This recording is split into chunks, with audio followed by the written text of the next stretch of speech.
शुभ समाचारों की हम बात करने जा रहे हैं, लेकिन उससे पहले नजर डाल लेते हैं उन 6 खबरों पर जिन पर आज देश की नजरें टिकने वाली हैं और हम सभी की नजरें रहने वाली। देखिए, अब से थोड़ी देर पहले सेना ने बड़ी आतंकी साजिश को नाकाम कर दिया है।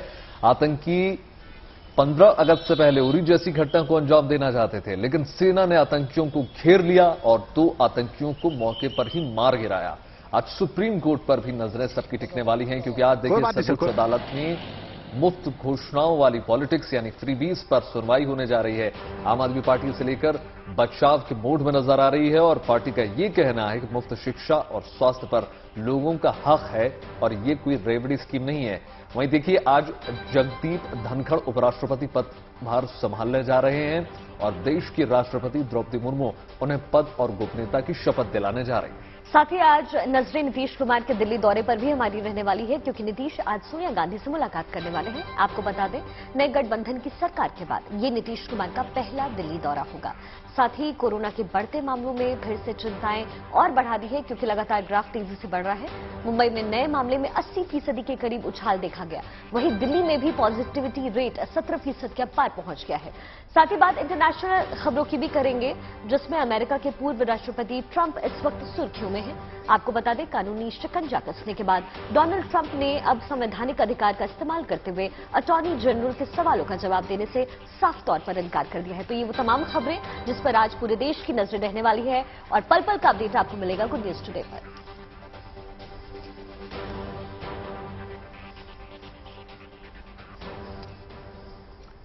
तो देखिए, सबसे पहले बात तो उस खबर की होगी जिसने देश को बड़ी राहत दी है। जम्मू कश्मीर में सेना ने बड़ी आतंकी साजिश को नाकाम कर दिया। यहां कुछ आतंकियों ने आर्मी कैंप में घुसने की नापाक कोशिश की थी। इसके बाद देखिए, सुरक्षा बलों ने जवाबी फायरिंग की और इसमें 2 आतंकी ढेर हो गए। राजौरी से परगल कैंप 25 किलोमीटर की दूरी पर है और 11 राष्ट्रीय राइफल्स से मिली जानकारी के मुताबिक आतंकियों की मंशा जो थी वो आर्मी कैंप में आत्मघाती हमला करने की थी। इसमें दोनों आतंकी ढेर हो चुके हैं और अभी भी सर्च ऑपरेशन लगातार जारी है कि कोई गोला बारूद या फिर कोई तीसरा आतंकी तो मौजूद नहीं है। माना यह भी जा रहा है कि आतंकियों की मंशा उरी जैसे हमले करने की थी, यानी पूरी तरीके से दहलाने की कोशिश थी। लेकिन 2016 में जम्मू कश्मीर के उरी में पाकिस्तान से आए जैश ए मोहम्मद के 4 आतंकियों ने आर्मी हेडक्वार्टर पर हमला कर दिया था, आपको याद होगा, और इसमें 19 जवान हमारे शहीद हो गए थे। इसके जवाब में भारत ने पीओके में घुसकर सर्जिकल स्ट्राइक किया था और आतंकी लॉन्च पैड तबाह कर दिए थे। तो आज भाई बहन के बीच अटूट प्रेम और स्नेह को दर्शाने वाला रक्षाबंधन का त्योहार है। आज के दिन बहनें अपने भाइयों की कलाइयों पर रक्षा सूत्र बांधती हैं और उनके मंगलमय जीवन की कामना करती हैं। इसके बदले में भाई उन्हें रक्षा का वचन और कोई उपहार देता है। देखिए, 6 तस्वीरें अब आपको दिखाते हैं। देश की रक्षा में सीमा पर डटे और देश की आंतरिक सुरक्षा में जुटे जवानों की कलाई पर बहनों ने राखी बांधी। वाघा अटारी बॉर्डर, जम्मू कश्मीर के आरएसपुरा सेक्टर में, साथ ही जम्मू कश्मीर के कंचक में, जम्मू कश्मीर के पुंछ में स्कूली बच्चियों ने, साथ ही ग्रामीण महिलाओं ने सेना के जवान और बीएसएफ के जवानों की कलाई पर राखी बांधी। वहीं बिहार के गया में स्थानीय महिलाओं ने सेना के जवानों को राखी बांधी है। जैसलमेर बॉर्डर पर भी बहनों ने बीएसएफ के जवानों को राखी बांधकर सुरक्षा का वचन लिया।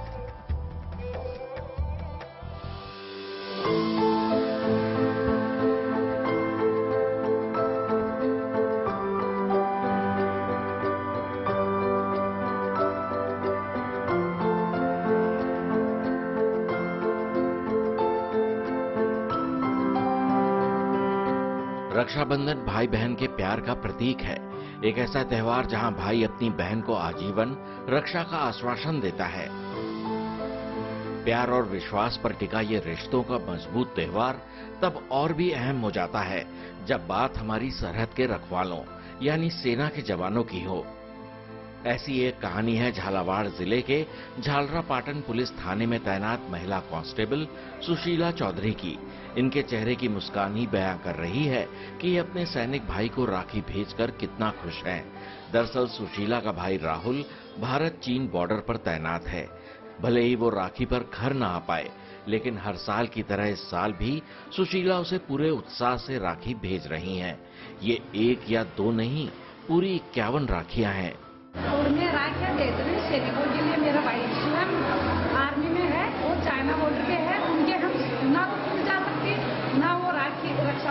जा सकते हैं, इसलिए मैं राखियाँ यहाँ से लेती हूँ। यहाँ से अच्छा राखी भेजती हूँ।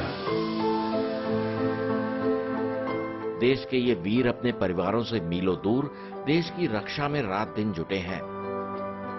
ऐसे में राखी जैसे त्योहार पर घर न जा पाने के बावजूद इन सभी जवानों का इंतजार होता है बहन की भेजी राखी का, और अपने भाई को राखी भेजने का उत्साह भी बहनों में देखते ही बनता है।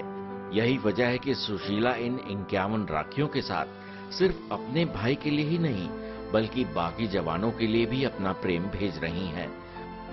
बॉर्डर पर तैनात जवानों की कलाइयां सूनी ना हो, इसके लिए हर साल उन्हें इलाके की कई स्थानीय महिलाएं भी राखी बांधती हैं। ऐसा ही नजारा देखने को मिला जम्मू कश्मीर के अंतर्राष्ट्रीय बॉर्डर कनाचक पर। जवानों को राखी पर छुट्टी नहीं मिली। कोरोना के खतरे के बीच राखियां भी नहीं पहुंच पाईं। ऐसे में बॉर्डर पर तैनात जवानों का हौसला बढ़ाने के लिए इलाके की महिलाओं की तरफ से उन्हें रक्षाबंधन पर राखियां बांधी गई हैं, जिससे कि उन्हें इस त्योहार पर बहनों की कमी न खले।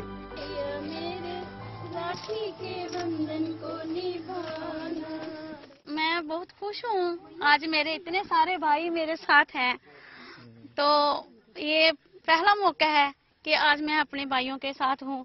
और ये भाई हमारे जो दिन रात हमारी रक्षा करते हैं, यहाँ बॉर्डर में इतनी धूप में गर्मी में बैठे हुए हैं।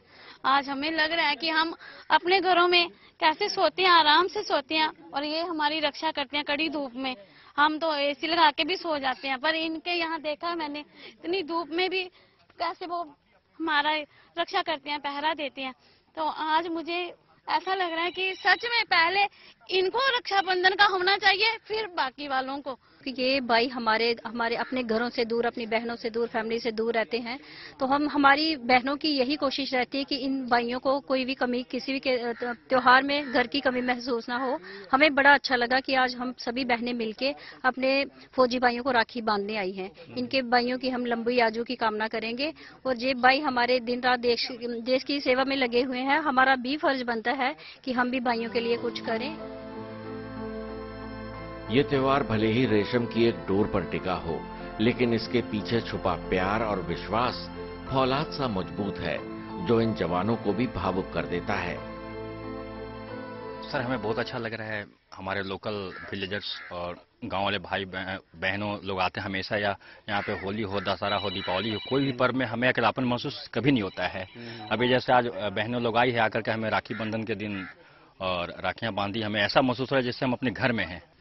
हम दूर रह के भी मतलब अब छुट्टी नहीं मिल पाती है किसी भी मतलब त्योहार पे भी, तो जो भी त्योहार होगा, होली हो, रक्षाबंधन हो, और सर जो भी दीपावली हो, सर हम सभी त्योहारों को सर अपने भाइयों के साथ ही सेलिब्रेट करते हैं सर। और आज मुझे बहुत ही ज़्यादा खुशी हो रही है कि यही खाली रक्षाबंधन ही नहीं, होली हो चाहे दीपावली, कोई भी त्योहार हो, हमारे जो बॉर्डर लोकल पॉपुलेशन है सर, सभी हमारे साथ इसी तरीके से सेलिब्रेट करते हैं सर, धूमधाम से।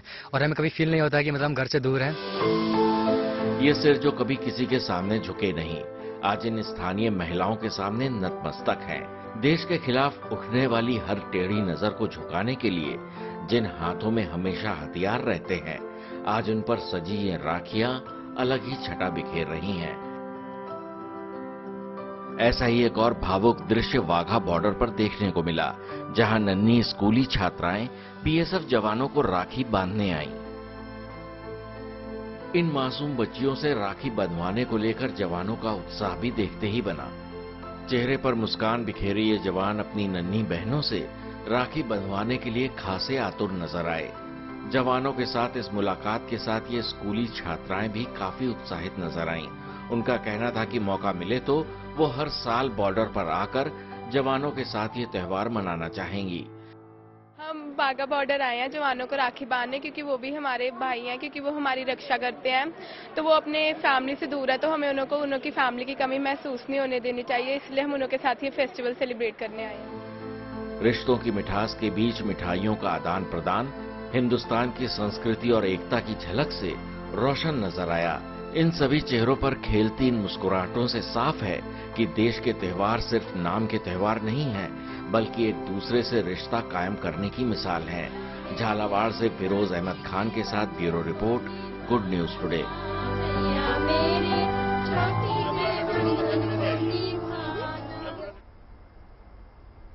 तो देखिए, आज राखी है और भाई बहन के पवित्र इस रिश्ते की डोर को मजबूत करने वाला ये त्योहार जो है पूरे हर्षोल्लास के साथ मनाया जा रहा है। लेकिन बड़ा सवाल ये है कि राखी बांधने का शुभ मुहूर्त क्या है और किस वक्त राखी बांधने की रस्म निभानी चाहिए। इन सवालों का जवाब दिया है हमारे ज्योतिष पंडित शैलेंद्र पांडे ने। सुनिए। 11 अगस्त को सुबह 10:38 के बाद कभी भी आप रक्षाबंधन मना सकते हैं। 11 अगस्त को रक्षाबंधन मनाना सही होगा सुबह के 10:38 के बाद। तो देखिए, रक्षाबंधन के मौके पर यूपी सरकार ने महिलाओं को बड़ी सौगात दी है। जो बहनें राखी पर रोडवेज की बसों से सफर करेंगी उन्हें इसके लिए कोई किराया नहीं देना होगा। छूट का ये तोहफा 11 और 12 अगस्त तक रहेगा। इसके अलावा रोडवेज अब 60 की उम्र से पार कर चुकी महिलाओं को मुफ्त सफर कराने की योजना पर भी विचार कर रही है।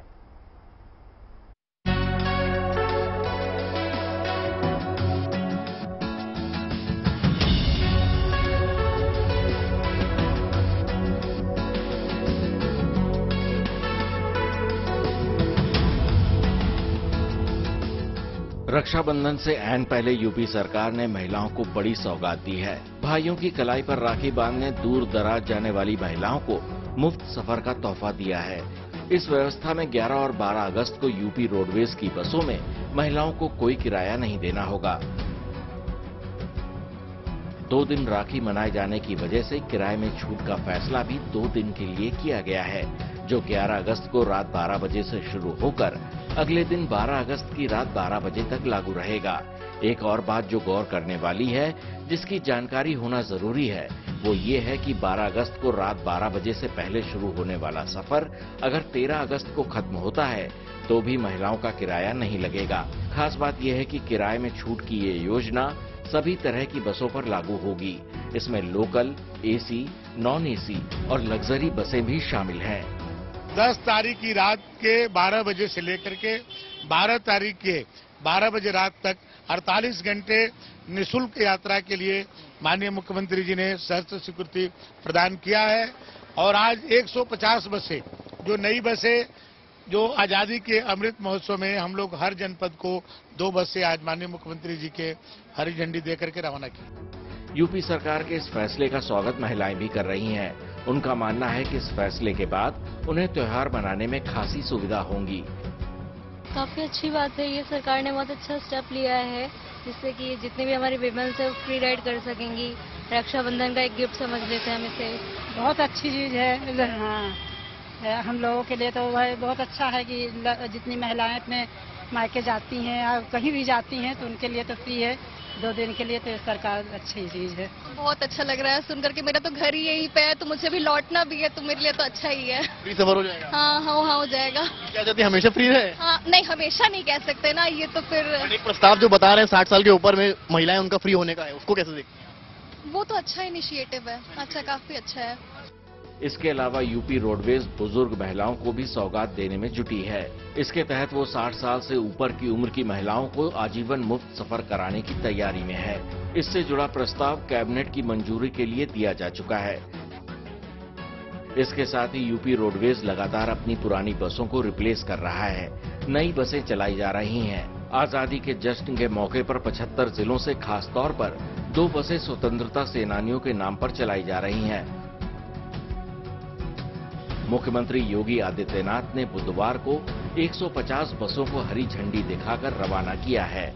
लखनऊ से समर्थ श्रीवास्तव के साथ bureau report, good news today. तो देखिए, रक्षाबंधन के त्योहार पर तमाम मनोकामनाएं भी मांगी जा रही हैं। मौके पर उज्जैन में महाकालेश्वर मंदिर में विशेष पूजा अर्चना की गई और इस दौरान महाकाल और गजानन को राखी बांधी गई। इसके साथ ही परंपरा के दौर पर चले आ रहे 1.25 लाख लड्डुओं का महाभोग भी बाबा को लगाया गया, जिसे प्रसाद के तौर पर अब भक्तों में बांटा जाएगा। देखिए,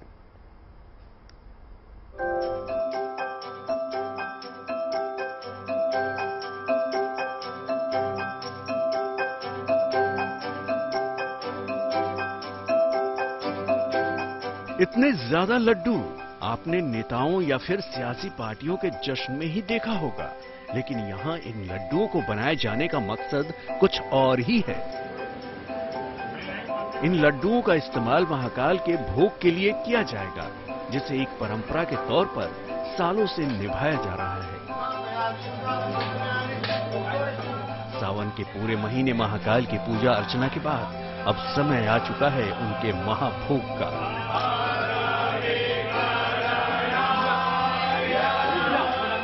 जिसमें महाकालेश्वर के दरबार में इन लड्डुओं को उन्हें अर्पण किया जाता है। खास बात यह है कि ये महाभोग राखी के त्योहार पर ही लगाया जाता है। मंदिर के पुजारी से सुनिए कैसे ये परंपरा चलती आ रही है।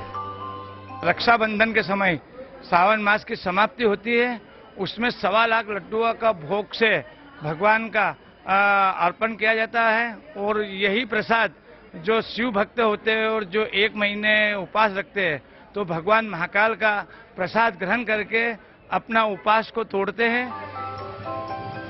बाबा के लिए 1.25 लाख लड्डुओं को बनाने के लिए रविवार को भट्टी पूजन हुआ था। इसी के साथ 1.25 लाख लड्डू बनने शुरू हो गए। शुद्ध देशी घी, बेसन, शक्कर और ड्राई फ्रूट्स वगैरह का इस्तेमाल कर यह महाभोग तैयार किया जा रहा है। इसमें 100 टीन देशी घी, 300 किलो बेसन, 450 किलो चीनी और ड्राई फ्रूट्स लगे हैं। उज्जैन में वैसे भी परंपरा है कि हर त्योहार की शुरुआत महाकालेश्वर के आंगन से होती है। लिहाजा राखी की शुरुआत भी महाकाल को राखी बांधकर होती है। यहाँ गौरी सूत गजानन को भी राखी बांधी जाती है। बाबा महाकाल मंदिर के पीछे मौजूद भगवान गजानन की 10 फीट ऊंची प्रतिमा को राखी बांधने की परंपरा है। Bureau report, good news today. देश में आजादी के 75 साल पूरे होने के मौके पर आजादी का अमृत महोत्सव इस वक्त मनाया जा रहा है और देश भर में अभी सड़क किनारे सजावट से लेकर लोगों के घरों, गाड़ियों और प्रतिष्ठानों तक हर जगह अगर आप देखेंगे तो सिर्फ आपको तिरंगा नजर आएगा, तिरंगे की धूम नजर आएगी। आप जहां निकले हर ओर हमारा तिरंगा शान से लहराता हुआ नजर आ रहा है। कहीं तिरंगा रैली निकाली जा रही है तो कहीं तिरंगा यात्रा। 8 शहरों की तस्वीरें इस वक्त आपके टेलीविजन स्क्रीन पर और इन तस्वीरों के जरिए आप समझिए कि लोगों में तिरंगे को लेकर किस प्रकार का उत्साह है और कितना जोश है। बीते 22 जुलाई को खुद मुख्यमंत्री प्रधानमंत्री मोदी और देश के लोगों ने अपने घर तिरंगा फहराने की अपील की और आजादी के अमृत महोत्सव में हर घर तिरंगा अभियान 13 से 15 अगस्त 2000 मनाने का आह्वान किया।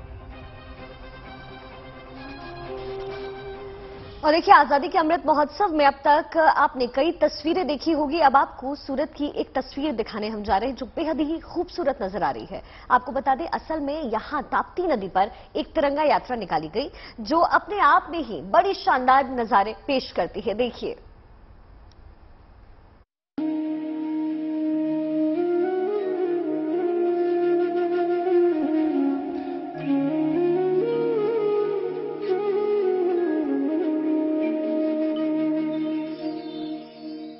ताप्ती नदी की लहरों पर तिरंगा लहराने की ये कोशिश सूरत शहर में है।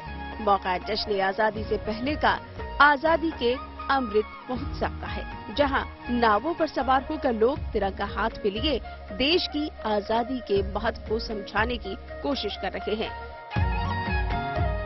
इस तिरंगा यात्रा का आयोजन 84 इलाके की विधायक झंखना पटेल की तरफ से किया गया, जिसमें लोग नाव पर सवार होकर ताप्ती नदी का चक्कर काटते हुए नजर आए।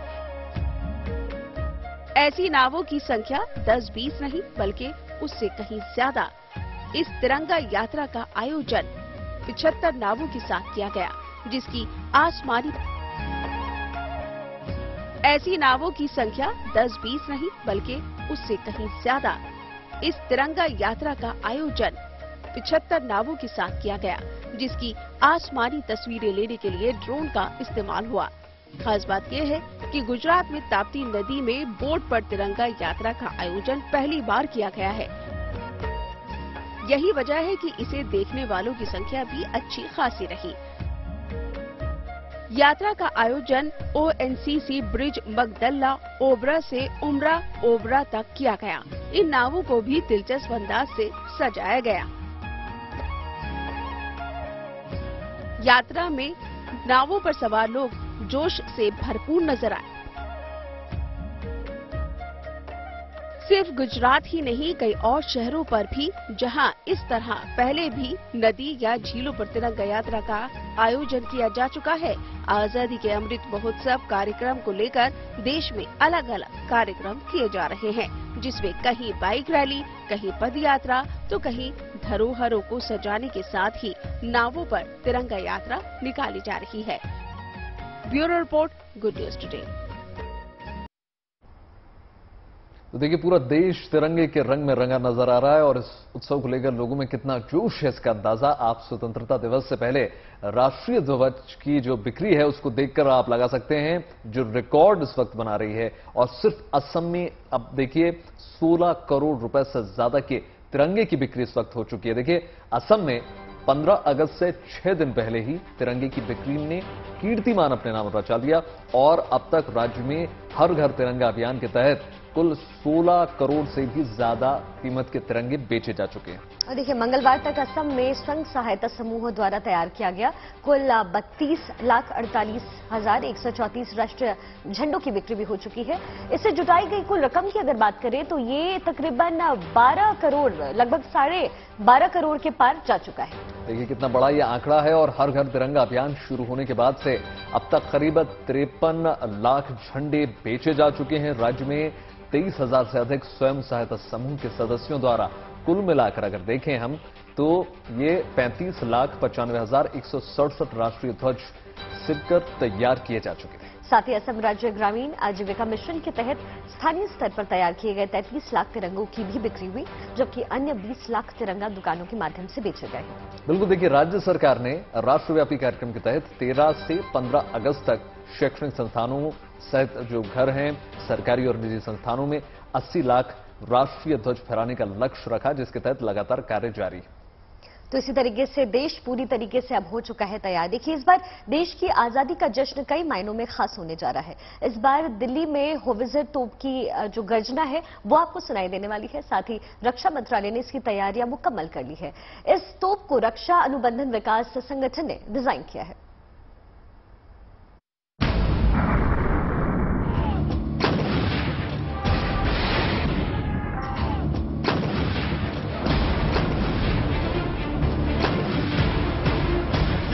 दुश्मन का दिल दहला देने वाली ये दहाड़ दिल्ली में भी सुनी जाएगी।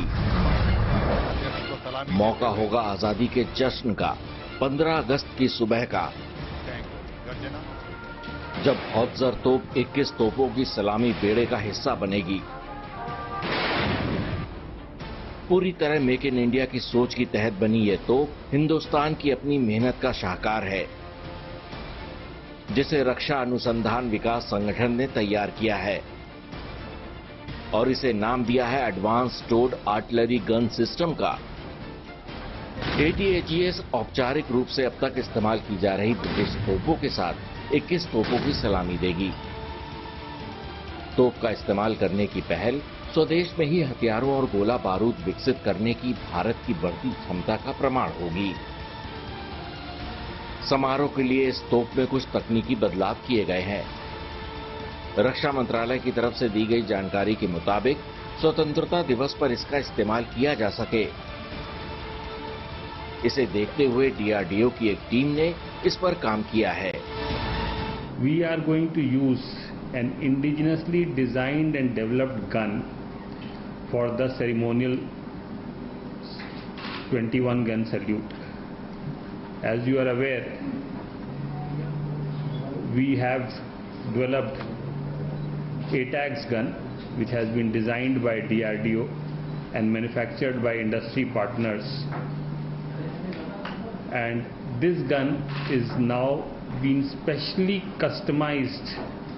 This is a much bigger gun than the British 1 pound gun. जिस होवित्जर तोप की चर्चा हो रही है, अब जरा इसकी ताकत को भी समझ लीजिए। साल 2016 में इसका पहला परीक्षण हुआ था। फिलहाल भारतीय सेना के पास 155 mm की ये 7 गन है। 40 और तोपों का ऑर्डर भी किया हुआ है।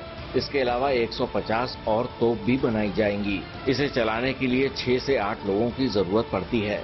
ये तोप बर्स्ट मोड में 15 सेकेंड में 3 राउंड्स, इंटेंस मोड में 3 मिनट में 15 राउंड्स और समान रूप से 60 मिनट में 60 राउंड फायर करती है। इसकी फायरिंग रेंज 48 किलोमीटर की है। इसे बढ़ाकर 52 किलोमीटर करने का प्रयास किया जा रहा है।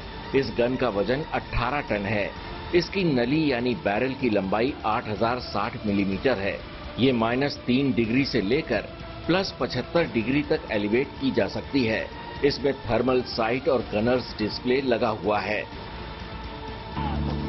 अब अपनी आंखों से ही देख लीजिए कि जब हौज़र गरजती है तो कैसे मंजर धुआं हो जाता है और आवाज दब जाती है। हम आपको DRDO की नई अटैक हाउज़र तोप की लाइव फायर दिखा रहे हैं। कौन शूट इस तरह से सीधा 55 किलोग्राम का जो गोला है वो करीब 48 से 50 किलोमीटर दूर चांदीपुर के समंदर में जाकर टारगेट को निशाना बनाता है। और इस तरह से अब खास तौर से भारत चीन का जो तनाव इस वक्त चल रहा है, भारतीय सेना अपनी तैयारियों को चाक चौबंद कर रही है। 2013 से DRDO पुरानी तोपों को एडवांस टोड आर्टिलरी गन योजना के तहत 155 mm आर्टिलरी गन में बदलने पर काम कर रहा है, जो यकीनन भारत की क्षमता और उसकी रिसर्च की काबिलियत को दिखाता है। Bureau report, good news today.